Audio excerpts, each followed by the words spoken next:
저는 원래도 그랬지만 특별히 또 목사인지라 주식이나 뭐 부동산 같은 것에는 별로 관심이 없습니다. 특별히 주식에 대해서는 굉장히 부정적인 생각을 많이 가지고 있었죠. 그래서 그런 주식, 뭐 부동산 이런 얘기가 나올 때마다 그건 남의 일이었습니다. 그런데 이번에 이제 정부가 바뀐 뒤에 가장 많이 오르내리는 뉴스를 보니까 그것은 주식시장이 호황이다라고 하는 것이었습니다. 좀 궁금했습니다. 전혀 알지 못했던 주식에 관해서 이토록 뉴스에서 많이 이야기를 하고 있으니 어떤 식으로 진행되는 건가 싶어서 좀 알아보았죠. 그랬더니 정말 저만 모르는 세계가 있기는 있더라고요. 제가 그때 놀란 것은 이 주식에 관여하는 사람들이 굉장히 많을 뿐만 아니라 저들이 무척 많이 공부를 한다는 거였죠. 그리고 국내뿐만 아니라 해외에서 일어나고 있는 모든 일들이 어떻게 연결이 되는지 그리고 또 어떤 영향을 입는지에 대해서 끊임없이 관심을 기울이고 있다라는 점이었습니다. 그러니까 무조건 부정적인 눈으로만 볼 것은 아니었구나라는 그런 생각과 더불어 저렇게 열심으로 살아가는구나라는 거죠. 뭐 하긴 또 그래야 돈을 벌 수 있는 것 아니겠습니까? 근데 이제 저는 그걸 보면서 그리스도인들이 하나님에 대한 열심은 어떤가라는 것을 또 생각하지 않을 수가 없었습니다. 주식을 본업이 아닌 부업으로 삼는 사람들조차 정말 최선을 다해서 이익을 남기려고 애를 쓰는 그런 모습이라고 한다면 우리 그리스도인들은 하나님이 창조주이심을 믿지 않습니까? 그리고 하나님이 이 모든 세상을 관여하시고 또 인도하시고 예비하시고 뭐 다 이렇게 일하신다는 걸 다 믿고 있는 사람들입니다. 그런데 그 하나님이 하시는 일에 대해서는 얼마나 관심을 가지고 있는지 또 하나님을 제대로 믿기만 하면 말할 수 없는 이익이 그리고 또 정말 비교할 수 없는 유익이 하늘로부터 쏟아질 텐데 우리는 과연 그것을 누리고 살아가고 있느냐라고 하는 걸 생각해 보았다는 것이죠. 생명에 관한 문제이기도 하고 우리의 영혼육에 놀라우신 축복을 주시는 그 하나님에 대한 열정, 열심, 관심 이것은 얼마나 있는가라는 것을 좀 생각해 보았습니다. 사실 우리 믿음을 많이 이야기하는데 믿음이 무엇인지 모르는 사람은 없습니다. 그렇지만 한국 그리스도인들 그리고 또 한국 교회의 그 믿음이 드러나는 현상 좋은 것이죠. 좋은 현상이 보이는 것은 또 그리 많지 않는 그런 현실이기도 합니다. 숭실대의 권영경 교수라는 분이 오늘날 한국교회와 한국 그리스도인들에서 이런 비판을 했습니다. 한국교회는 도덕적, 영적 무기력함과 화려한 종교적 세력 과시가 결합되어 있다. 겉의 아름다움으로 속의 가난함을 덮으려 했던 바리새인들의 위선이 그대로 드러나고 있다. 또는 세속적 가치들에 물들어 복음적 능력을 상실해버린 고린도 교회와도 같다고 할 수 있다. 그러니까 유대인들이 외적 할례와 같은 그런 외적 가치에 대해서 굉장히 관심을 기울였거든요. 그렇지만 그럼에도 불구하고 정작 그 자기들이 가지고 있는 자부심에 걸맞는 삶을 누리지 못했거든요. 오늘날 교회가 그렇게 되고 있다. 해서 이제 복음의 능력을 상실해버린 현대 그리스도인들에 대한 비판을 굉장히 신랄하게 그의 책에서 적어 놓았습니다. 그러니까 이러한 비판에 대해서 우리는 사실 좀 귀를 기울여야 하죠. 우리의 믿음이 어디서부터 시작됐느냐라고 할 땐 당연히 그것은 예수로부터 말미암았습니다. 그리고 그 이야기가 복음서에 들어있죠. 예수 그리스도께서는 당신이 왜 이 세상에 오셨는지 그리고 왜 우리가 예수를 믿어야 하는지에 대한 것들을 복음서 속에서 알려주셨습니다. 그래서 우리는 예수를 믿죠. 그런데 그 이후에 바울이 이 예수 사건, 예수가 오시고 또 죽고 부활하신 사건, 또 그리고 그 사건을 믿는 믿음의 의미를 우리의 구체적인 어떤 삶의 컨텍스트 속에서 해석해냈죠. 그 이제 바울이 뛰어난 그의 공로라고 이야기할 수도 있는데요. 그 우리의 믿음이 우리의 삶에서는 어떻게 드러나야 하느냐라고 하는 것을 말해준, 해석해준 바울. 그리고 그 바울이 펴낸 수많은 서신서들 가운데 특별히 로마서가 가장 중요하게 다가오는 말씀입니다. 로마서는 이신칭의 즉 믿음으로 의롭다 하심을 얻는다라고 하는 교리가 굉장히 중요하게 들어있는 장입니다. 근데 이신칭의, 그러니까 오늘 우리 이제 본문에서도 나오지만 믿음으로 의롭다 함을 입었다. 이거 우리에게 굉장히 익숙한 말입니다. 그러니까 우리는 믿음으로 의롭다 하심을 입은 하나님의 자녀다라고 하는 것은 뭐 누구나 다 동의하죠. 그리고 같은 인식을 가지고 있습니다. 근데 그렇다면 믿음으로 의롭다 하심을 입은 나는 삶에서 어떻게 살아가느냐라고 하는 거죠. 우리 실제 삶에서 내가 믿음으로 의롭다 하심을 얻었다는 것이 어떻게 체험되고 계시는 걸까요? 그러니까 여러분들이 그것에 대해서 익히 아시고 계시기도 하지만, 그러나 오늘 본문을 통해서 이 믿음으로 의롭다 하심을 입은 하나님의 자녀들의 삶은 어때야 하는지를 오늘 좀 한번 나누어 보려고 합니다. 1절은 전합니다. 그러므로 우리가 믿음으로 의롭다 하심을 받았으니 우리 주 예수 그리스도로 말미암아 하나님과 화평을 누리자. 그러니까 우리가 하나님 안에서 이제 하나님의 자녀로 인치심을 입었다. 그렇기 때문에 우리에게 주어진 첫 번째 축복은 하나님과 화평을 누리는 축복이다. 이렇게 얘기하거든요. 그러면 이 하나님과 화평을 누린다는 말을 들었을 때 어떤 것이 가장 먼저 떠오르십니까? 어려움이 없는 삶이 먼저 떠오르지 않으십니까? 그러니까 우리 쉽게 말해서 예수 믿으면 삶이 좀 편안해져. 걱정 근심도 없어지고 또 불안함도 가시는 그런 삶이 될 수 있어. 우리가 전도할 때 또 그렇게 얘기도 많이 하잖아요. 믿음에 대해서. 그런데 오늘 본문에서 하나님과 화평을 누린다라고 하는 것은 우리의 존재로부터 시작해야 하는 거죠. 성경은 인간에 대해서 전합니다. 모든 사람은 본질상 진노의 자녀였다. 그리고 의인은 없나니 하나도 없다. 그러므로 우리는 모두가 하나님을 만나기 전에는 어떤 존재였냐라고 한다면 죄인이죠, 당연히. 그리고 본질상 진노의 자녀였습니다. 그것은 다시 말하면 하나님과는 분리된 존재란 뜻입니다. 하나님을 믿겠다라고, 우리가 예수를 믿겠다라고 했을 때는 그 분리된 그 벽이 무너져야 된다는 거죠. 그러니까 다시 하나로 합쳐질 수 있어야 된다는 거죠. 근데 그게 합쳐지기 위해서는 이제 몇 가지 작업이 필요하지 않겠습니까? 그러니까 예를 들어서 오랫동안 분쟁으로 인해서 싸우던 나라가 있었다고 쳐봅니다. 그런데 그 나라가 서로 떨어져 있다. 사실 우리나라 지금 이북과 떨어져 있지 않습니까? 역한해서 지금 뭐 종전선언도 어렵고 하나가 되기 어려운 형편이고 이제 그걸 그대로 받아들이기도 하는데, 그런 나라가 있다고 할 때에 그 두 나라가 평화 협정을 맺기 위해서는 협정서에 서명을 해야죠. 그리고 종전선언을 분명하게 해야 합니다. 확고히 해야. 그래야 이제 하나의 나라로 될 수가 있는 거죠. 그래서 그냥 단순히 전쟁이 멈춘 그런 상태를 말하는 것이 아니라 서로 얼마든지 신뢰할 수 있고 안심할 수 있고 왕래할 수 있고 하는 것까지 다 포함된 것, 그것이 화평을 인정하는 거거든요. 화평을 이루는 거거든요. 그러니까 원래 본질상 죄인이었던 우리가 하나님과 화평을 이룬다는 것은 결국 하나님과의 어떤 언약이 이루어졌다는 거죠. 그리고 그 언약서, 말하자면 합의를 이룬 건데 그 합의가 무엇으로 이루어졌느냐? 예수 그리스도의 피.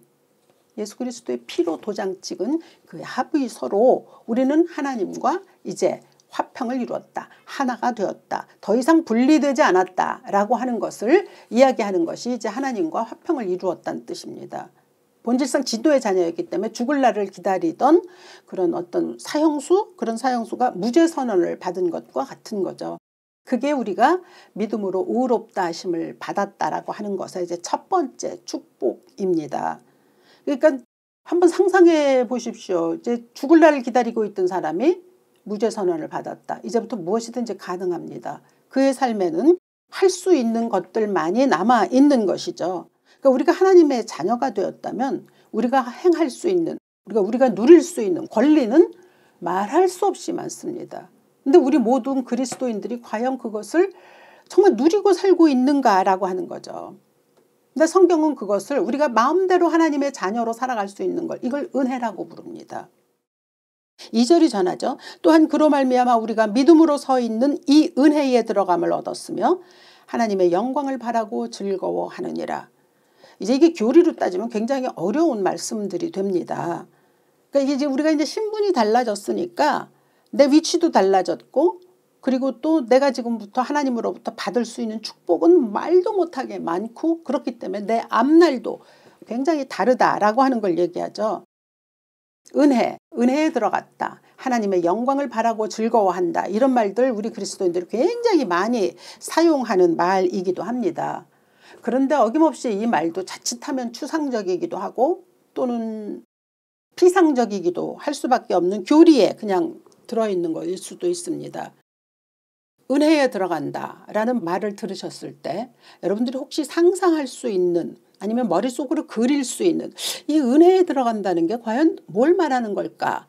한번 생각해 보시겠습니까? 은혜에 들어간다는 건 무엇일까?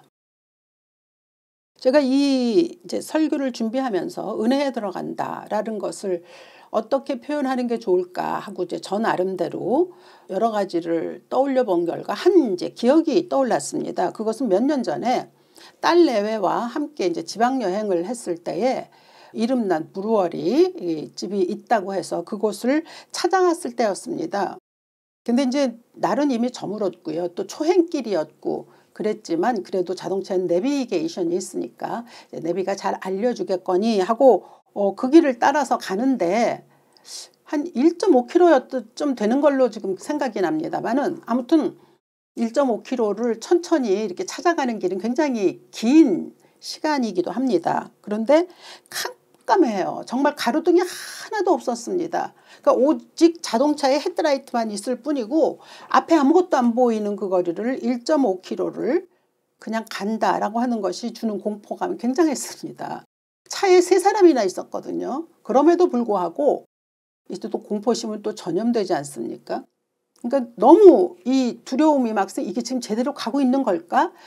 이게 왜 이렇게 깜깜하지? 갑자기 누가 나타나면 어떡하지? 막 이런 생각들이 막 생기면서 공포감이 극에 달했을 때 그때 저 앞에 불빛이 보였습니다. 그 이제 우리가 가려고 했던 장소의 불빛이었습니다. 그때 우리가 동시에 한 말이죠. 됐어. 이제 됐어. 다 왔어. 그러니까 이렇게 시시때때로 우리가 깜깜한 어떤 그런 속에 이렇게 놓여 있을 때 환한 불빛을 볼 수 있는 거. 그래서 그 안으로 들어가는 거. 그래서 두려움과 뭐 불안 이런 거 다 가시는 거. 이것이 바로 은혜에 들어가는 것은 아닐까라는 생각을 했습니다. 하나님의 은혜에 들어간다는 건 그런 거죠. 더 이상의 두려움도 없고 곤란함도 없고 조바심도 없고 그냥 환한 빛으로 들어가는 거죠. 삭개오를 생각해 보면 금방 또 이해가 가실 수도 있겠습니다. 삭개오는 세리였습니다. 그 당시에 세리는 세금을 착취하는 그 일 때문에 굉장히 부자로 살기는 했지만 사람들로부터는 멸시를 받았죠. 그러니까 잘 살기는 했지만 행복하지는 않았습니다. 아무도 그를 귀하게 여기지 않았거든요. 그랬는데 예수께서 그 앞을 지나실 때 삭개오는 예수 그리스도를 만났습니다. 그리고 예수님이 그 가정으로 들어가시면서 이 집에 구원이 이르렀도다라고 하는 선언을 받았죠. 즉 다시 말하면 이신칭의가 일어난 거죠. 그러니까 예수를 만나기 위해서 사실 그 신분의 나무로 올라가야 한다는 것은 좀 뭐 창피한 일일 수도 있겠지만 그러나 그로서는 그 일을 행함으로 인하여 그 놀라운 은혜의 수혜자가 된 거잖아요. 그래서 그 은혜로 들어가서 그 따뜻한 빛을 경험했을 때 그가 했던 일들은 무엇입니까? 자신의 재산을 절반으로 나누었습니다. 그리고 예전에 남을 속인 것 그것에 대해서 4배로 갚는 일들을 행했습니다. 그 은혜로 들어간다는 것은 바로 이러한 것을 말하는 거죠. 우리 살다 보면요. 교회에서도 이렇게 은혜의 세계로 들어온 사람들에 대한 간증은 참 수없이 많이 넘쳐납니다. 그런데 뭐 우리가 때마다 일마다 이런 은혜를 누리는 것은 또 아니거든요. 어떻게 이렇게 우리의 삶이 매번 다이나믹할 수 있습니까? 그렇지 않잖아요. 그렇기 때문에 이 은혜를 매번 누릴 수 있다라고 하는 것은 달리 방법이 없습니다. 끊임없이 하나님의 은혜에 거하려고자 하는 내 마음의 소원이 있어야 하는 거죠. 그러니까 이 은혜에 거함으로 얻을 수 있는 영적인 유익에 대한 관심을 가져야 하는 거죠. 내가 이 예수를 믿으며 이 은혜에 거할 때 하나님이 나에게 주시는 수많은 축복과 이익은 무엇인가를 끊임없이 구하는 거죠. 기도로, 말씀으로, 그리고 이웃에 대한 나눔으로, 관심으로 이 은혜는 우리 안에 머무르게 할 수 있는 그러한 최선의 방법이라고 할 수 있습니다. 근데 그렇게 될 때 그 삶을 하나님의 영광을 바라고 즐거워하는 삶이라고 오늘 본문은 우리에게 전하고 있습니다. 하나님의 영광을 바라고 즐거워한다. 많이 하나님의 영광이 되는 삶을 살기를 원합니다. 또 내 자녀가 하나님의 영광이 되는 삶을 살기를 원한다는 말들은 참 수없이 교회에서 많이 하는 말이기도 합니다. 그렇잖아요. 우리가 모두가 다 하나님의 영광을 위해서 산다고 말하고, 근데 이제 예전에 어떤 목사님으로부터 들은 말인데, 하나님의 영광이라는 건 내 행복과 같은 말이다라고 말씀하셨거든요. 그러니까 하나님의 영광이라는 건 내가 행복할 때거든요. 내가 무엇을 함으로 행복한가. 근데 예를 들어서 내가 돈이 많으면 행복하다 그러면 이제 그것을 하나님의 영광이라고 말하기는 좀 어렵겠죠. 하나님의 영광이라는 것은 하나님의 그 고유하심에 따라서 우리가 누릴 수 있는 것을 얘기하는 거죠. 진정한 하나님의 영광은 하나님의 선하심이 드러나는 것, 또 하나님의 거룩하심이 드러나는 것, 그리고 하나님의 경건하심이 그대로 나타나는 것, 또 하나님의 능력, 사랑, 지혜, 그 하나님의 속성이 드러나는 것을 하나님의 영광이라고 얘기합니다. 그러니까 내가 무엇을 하든지 그 안에 거룩함이 드러나면, 또 경건함이 드러나면, 지혜가 드러나면, 사랑이 드러나면, 그리고 능력이 드러나면 그것은 하나님께 영광이 되는 삶입니다. 그러니까 우리가 하나님의 영광이 되고자 하는 삶을 산다는 것을 따져볼 때에 내 안에 숨은 동기가 무엇인가를 살펴야 하는 것이죠. 내가 지금 하나님으로부터 얻고자 하는 이익과 유익은 무엇 때문인가라고 하는 그거죠. 그래서 우선 우리 속에 선함을 얼마나 사모하는가라고 하는 것이 잣대로 아마 작용할 겁니다. 나는 얼마나 경건하고자 하는가. 난 정말 거룩한 삶을 살고자 하는가. 이런 일들이 우리로 하여금 하나님의 영광을 얼마나 바라는가를 나타낼 수 있는 그런 거라고 볼 수 있습니다. 믿음의 사람이 가장 많이 드러나는 곳, 그것은 혼자 있을 때입니다. 내가 혼자 있을 때 난 무엇을 가장 선호하는가 한번 돌아보십시오. 내가 혼자 있을 때 나는 무엇을 가장 즐거워하는가. 혼자 있을 때 무엇을 해야 나는 기쁜가. 이제 그게 내가 어떤 사람인지를 알려주는 거죠. 그러니까 하나님의 자녀로 살아간다라고 하는 것. 이제 그 시금석이 내가 혼자 있을 때 무엇을 하느냐로 볼 수 있습니다. 또 그런가 하면 내가 하나님의 자녀로 인치심을 입은 자로 하나님의 영광을 바라며 사는 그 삶이라는 것이 또 드러나는 또 하나의 과정은 어려운 때입니다. 사실 우리가 하나님의 자녀로 살아가지만 얼마나 우리의 삶이 때때로 우리를 힘들게 합니까? 수많은 환난을 겪게 하거든요. 이스라엘 백성들이 가나안을 향하여 가고 있지만 그들의 발걸음이 40년 동안 광야에 머물렀듯이 우리의 삶 역시 마찬가지입니다. 그렇다고 지금 우리에게 주어진 현실을 무시할 수 있는 것도 아니거든요. 현실을 무작정 무시하고 믿음으로 호도할 수는 없습니다. 닥치는 현실은 냉혹하거든요. 견딜기 힘들 때가 훨씬 더 많거든요. 근데 그럴 때 우리가 무엇을 또 내 삶의 나침판으로 삼느냐라고 하는 거죠. 저는 가끔 그 생각합니다. 정말 내가 예수 안 믿었더라면 어떡할 뻔했을까. 그런 말이 저절로 수시로 나옵니다. 그토록 사실 삶이 버라이어티하다는 거거든요. 우리의 영혼도 마찬가지죠. 끊임없이 휘몰아치지 않습니까? 그럴 때에 우리로 하여금 하나님의 영광에 머무를 수 있게 하는 것. 하나님의 은혜의 빛이 우리를 강력하게 비출 때뿐입니다. 그러니까 제가 그 브루어리를 찾아갈 때 깜깜하게 1.5km 이상을 깜깜하게 갔을 때조차 내 눈에는 보이지 않았지만 그쪽에서는 빛이 있었거든요. 그렇습니다. 하나님은 그렇게 빛을 비추고 계십니다. 가는 동안에 나 혼자 사실 조마조마하고 막 그냥 어쩔 줄 몰라 하고 노심초사했을 뿐이지만 있거든요. 그리고 결국은 그곳엔 소망이 있고 그곳엔 도달하게 되어 있거든요. 그래서 오늘 본문은 또한 우리에게 말합니다. 우리에게 어려움이 있을지라도 우리 앞에 분명히 빛이 있으니 그 빛을 따라가라.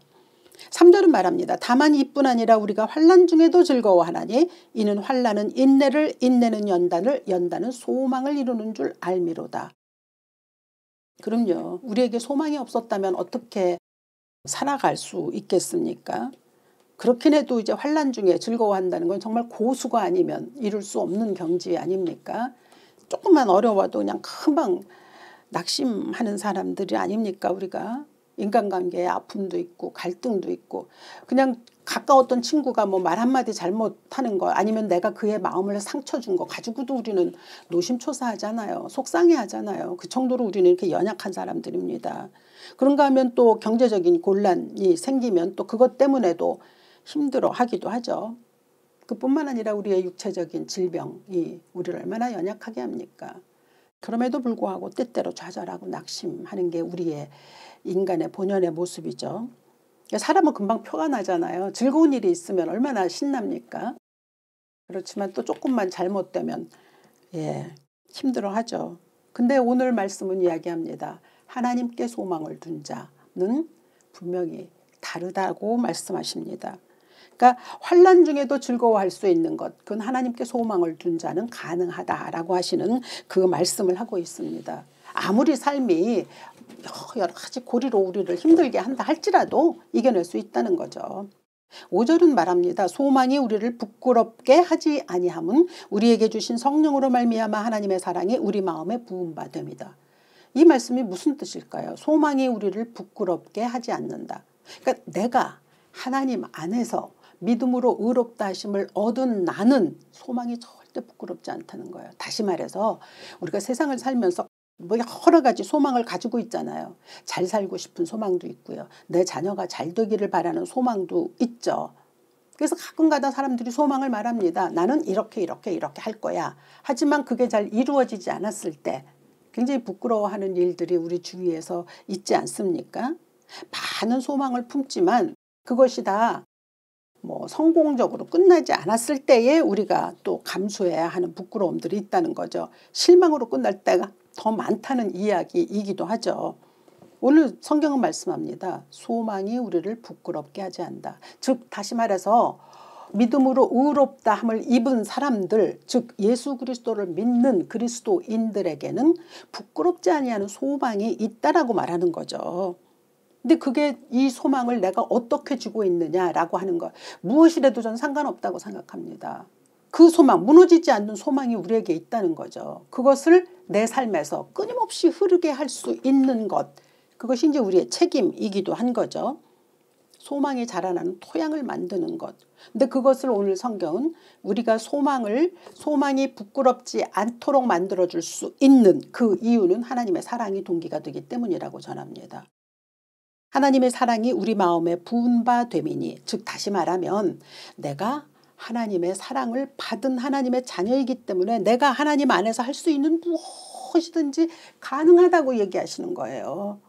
이 부분에 대해서 여러분이 얼마나 많은 희열을 느끼시는지, 아 그래 나는 하나님 안에서 무엇이든지 할 수 있구나 라고 하는 얼마나 많은 감격을 누리는지, 저는 그것을 오늘 여러분들과 함께 나누고 싶은 겁니다.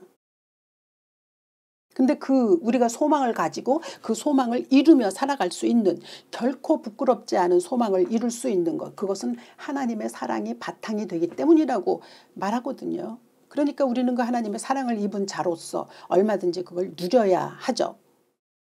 이번에 이제 대통령이 된 이재명 대통령은 그 대통령이 되기까지 무척 많은 환란의 시간을 겪었습니다. 그런데 이제 그가 말하기를 나를 지탱할 수 있었던 유일한 것은 어머니의 사랑이었다라고 말합니다. 그러니까 어머니의 사랑이 그로 하여금 무너지지 않을 수 있는 소망, 꿈을 가질 수 있게 했고 그것이 지금까지 나를 지켜주었다라고 얘기했거든요. 근데 보면은 주위에도 이 부모의 사랑을 많이 받은 사람들이 결국은 무언가를 해내는 것을 볼 수 있습니다. 또 반면에 부모의 사랑이 없었던 자들이 오히려 그 어려움을 견뎌내면서도 그게 동기가 돼서 많은 일들을 이루는 것을 볼 수가 있죠. 그렇다면 부모의 사랑과는 사실 더 비교할 수도 없는 진하고 확실하고 분명한 하나님의 사랑이 나를 향하여 있다면 나는 무엇인들 다 할 수 있는 거 아니겠습니까? 여러분 하나님의 자녀로서 삶의 특권을 누리면서 살아가십니까? 순간순간 나는 지금 은혜에 머물고 있다라고 하는 것을 체험하며 확인하며 그리고 즐겁게 살아가십니까? 저는 감히 여러분들에게 말씀드립니다. 제 삶도 녹록하지 않습니다. 그렇지만 하나님의 은혜로 하나님의 인치심을 입은 자로서 하나님의 그 은혜의 빛에 들어가고자 끊임없이 노력합니다. 그리고 그 은혜 안에서 내 삶이 얼마나 즐겁게 펼쳐질 수 있는 것인지를 경험하며 체험하며 살아갑니다. 그래서 아직도 저는 설교단을 놓지 않습니다. 세상이 주는 가장 행복함이 이곳에 있기 때문입니다. 그렇다고 환란이 없느냐? 환란이 얼마든지 있죠. 그러나 그 안에서도 절대로 흔들리지 않는 소망을 가질 수 있는 것은 하나님이 나를 사랑하기 때문이라고 하는 그 확신 때문입니다. 그래서 저는 여러분들도 동일한 이러한 은혜를 가질 수 있기를 바랍니다. 하나님으로 나의 도움을 삼으며 여호와 자기 하나님에게 소망을 두는 자는 복이 있다고 말씀하셨습니다. 예수 그리스도의 부활로 말미암아 우리에게 산 소망을 주신다고 또 말씀하셨습니다. 그러니까 하나님의 사랑이 나를 붙들고 있는 한 우리는 정말 하나님이 말씀하신 구원도 영생도 그리고 내가 장래에 무슨 일을 할 수 있든지 그 모든 일들이 다 소망 가운데 그대로 이루어질 수 있는 그 축복을 거저받은 사람들입니다. 그러니 어떻게 감격하지 않을 수가 있습니까? 그러니 어떻게 예수를 믿는 삶이 그저 민둥민둥할 수가 있습니까? 하나님의 사랑이 우리로 끝내 그 소망의 줄을 놓치지 않게 하셔서 그 소망의 닻이 포구에 이르는 날까지 우리를 지켜주실 줄로 분명히 믿습니다. 그러니 지금이라도 하나님의 말씀은 어떻게 말씀하고 있는지 공부하십시오. 또 기도하십시오. 하나님의 뜻을 구하기 위해서 열심을 내십시오. 세상에 돈을 벌기 위해서 사람들이 그토록 열심을 내고 공부하고 그렇게 하는 것을 보면서 우리가 하나님에게 대한 열심은 너무도 부족하다는 걸 또 깨닫습니다. 그리고 하나님이 우리에게 주시고자 하시는 축복은 그보다 훨씬 더 큰 축복입니다. 세상이 너무 돈을 향하여 달려가고 있기 때문에 그것만이 최고의 축복인 줄 알고 있는데 하나님 돈이 필요해서 내가 나에게 우리에게 주시려고 하나님이 하시면 그냥 주십니다. 그러니까 하나님으로부터 받을 수 있는 놀라운 축복에 대해 유익에 대해 공부해야죠. 다가가야죠. 우리가 축복을 받지 못한다면 그건 게을러서입니다. 주식에 쏟는 열심만큼도 노력하지 않으면 그러면 안 되는 거죠. 하나님의 자녀가 게으른 건 죄라고 했거든요. 데살로니가후서 3장 10절은 말했습니다. 누구든지 일하기 싫어하거든 먹지도 말라. 그러니까 우리가 하나님의 축복을 받기 위해서 말씀과 기도로 노력하지 않으면 못 받습니다. 받아도 그건 하나님의 영광이 될 수가 없는 거죠. 또 잠언은 말씀하지 않습니까? 좀 더 자자, 좀 더 졸자, 손을 모으고 좀 더 눕자 하면 내 빈궁이 강도같이 오며 내 궁핍이 군사같이 이르리라. 이건 물질적으로도 그렇고 영적으로도 마찬가지입니다. 에서가 장자권 무시했던 게으름이 있고요. 엘리 제사장이 자기 자식들을 제대로 키우지 못해서 타락했거든요. 영적 게으름 멀리하십시오. 열심히 공부하십시오. 그리고 또 하나님의 말씀이 뭐라고 하는지에 대해서 끊임없이 다가서십시오. 매일 오늘 하루의 내 소망은 무엇인가? 내 한 주의 소망은 무엇인가? 한 달의 소망은 무엇인가? 내 장래의 평생의 소망은 무엇인가에 대해서 집중해야 합니다. 그리고 그것을 위해서 기도하는 가운데 하나님께서 오늘 나에게 주시는 은혜를 누릴 때 그 은혜의 밝은 빛으로 들어갈 때에 말할 수 없는 놀라운 축복이 우리에게 있을 줄로 믿습니다. 그 모든 것이 가능한 것은 내가 하나님의 자녀이기 때문입니다. 하나님이 주시고자 하시는 놀라운 축복, 그 축복을 누리며 살아갈 수 있는 여러분 되시기를 바랍니다. 결코 빼앗기지 아니하고 내 것으로 만들 수 있는 그 하나님이 우리에게 주시고자 하시는 유익, 소망, 그것을 내 소망 가운데 그대로 이루어내실 수 있는 여러분 되시기를 이 아침 주 예수의 이름으로 축원합니다. 살아계신 아버지, 하나님은 우리에게 수많은 것을 주셨습니다. 그리고 누리라고 하셨는데 우리의 게으름과 또 우리의 알지 못함으로 인하여 누리지 못하는 연약한 그리스도인들로 살아가고 있습니다. 주여 불쌍히 여기시고 우리 안에 정말 그 복음의 능력이 되살아나는 그러한 그리스도인들 되게 하옵소서. 그래서 하나님이 우리에게 주시고자 하시는 놀라운 영혼 육의 축복이 우리 모두에게 있도록 인도하시사 영혼이 잘된 같이 범사가 잘되고 강건한 은혜가 하늘로부터 쏟아지는 우리 모두 될 수 있도록 축복하시고 어떠한 어려운 일들을 당했을지라도 그 일들이 우리 앞에 있을지라도 무너지지 않은 소망을 우리 가운데 흐르게 하시는 놀라우신 성령의 역사로 살아가게 하옵소서. 주 예수 그리스도 귀하신 이름으로 기도합니다. 아멘.